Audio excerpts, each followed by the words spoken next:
You know what's wild? At some point in human history, we just collectively decided that certain people were chosen by the gods themselves to rule over everyone else. And I'm not talking about a few isolated cases here and there. This happened everywhere. Egypt, Mesopotamia, China, Japan, Europe, the Americas, everywhere. You look, you find the same pattern of kings claiming they got their power directly from the divine. So here's the question that keeps me up at night. How did this even start?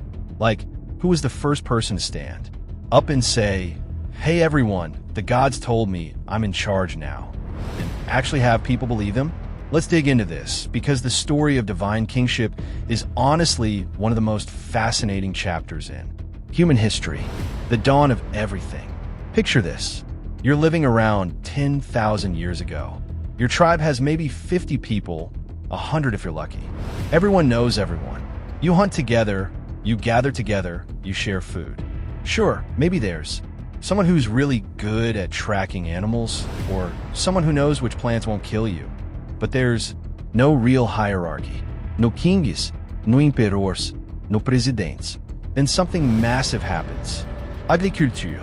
Once humans figure out how to plant seeds and grow food, everything changed. And I mean everything. Suddenly, you didn't have to move around constantly looking for your next meal. You could stay in one place, build permanent homes, store surplus food. But here's where it gets interesting. Once you have surplus food, you have something worth protecting. You need someone to organize storage, distribute resources, defend against raiders who want to steal your grain. You need leadership. The thing is, leadership in small groups is easy. Everyone knows who the best hunter is, who the wisest elder is. But what happens when your settlement grows to thousands of people? How do you convince people who've never even met you that they should follow your orders? Enter the gods. This is where religion becomes absolutely crucial to the story, because humans have always looked to the divine for answers to big questions. Where do we come from? Why do we die? What causes the rain to fall, or the crops to fail? So when these early leaders needed legitimacy, they turned to the most powerful authority anyone could. Imagine the gods themselves. Think about ancient Sumer, one of the earliest civilizations we know of. Around 3000 BCE, cities were popping up all over Mesopotamia.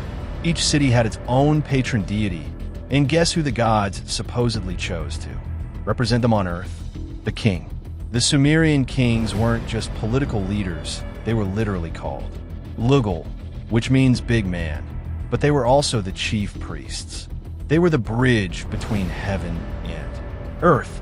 The king would perform rituals, make sacrifices, interpret omens. If the harvest was good, it was because the king maintained favor with the gods.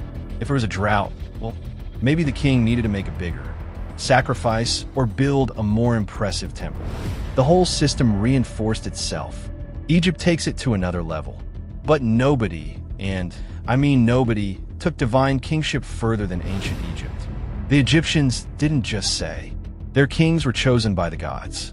They said the pharaohs were gods, living deities walking among mortals. The pharaoh was considered the earthly embodiment of Horus during his lifetime and would become Osiris after death.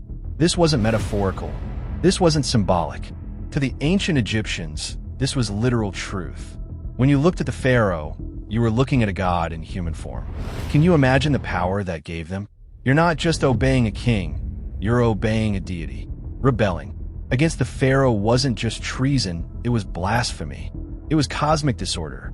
The Egyptians called this concept Ma'at, the divine order of the universe. The pharaoh's job was to maintain Ma'at. Without the pharaoh, the whole universe might fall into chaos. This belief was so strong that it lasted for over 3,000 years. 3,000 years. That's longer than the entire span from ancient Rome to today.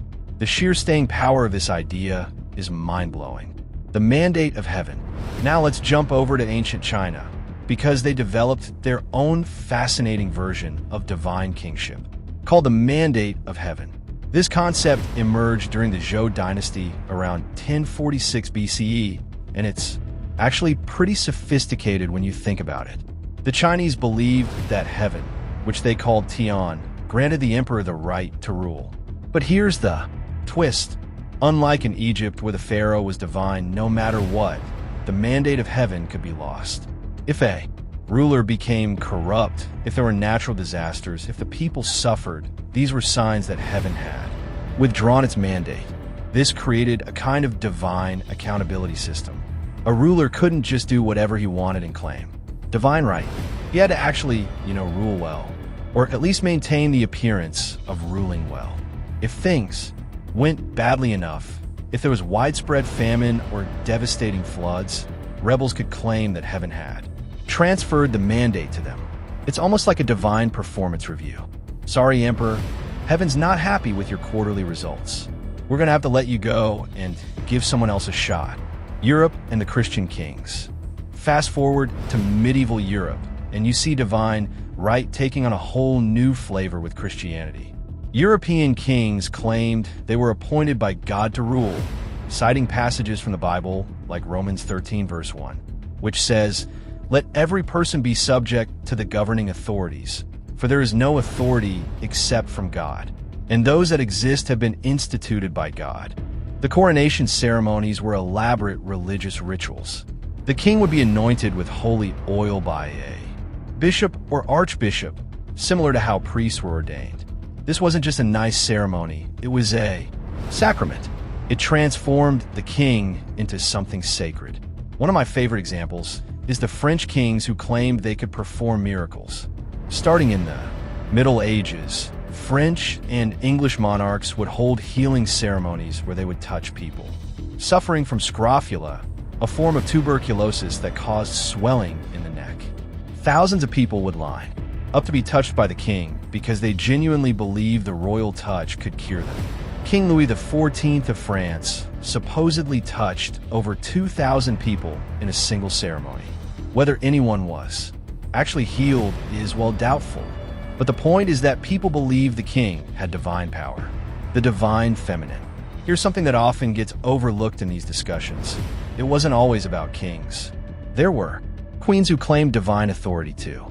Hatshepsut in Egypt declared herself pharaoh and even wore the traditional false beard in official portraits. She claimed divine birth, saying the god Ammonius himself was her father. In other cultures, you had priestess queens or female shamans who held enormous power because of their supposed connection to the divine. The ancient Celts had the concept of sovereignty goddesses and a king's right to rule was often tied to a ritual marriage with the goddess of the land, sometimes represented by a powerful priestess. The Inca civilization in South America had female rulers called koyas who were considered sacred. These women weren't just consorts, they wielded real political and religious power. Why did people actually believe this? Okay, so here's the million-dollar question. Why did regular people actually buy into this? Like, genuinely why? Would a peasant farmer working in the field believe that the person living in a palace miles away was chosen by God? Well, first off, these weren't just stories people were told. These were complete worldviews reinforced by everything around them. The temples, the rituals, the festivals, the art, the architecture. Everything in society pointed back to the divine order with the king at its center.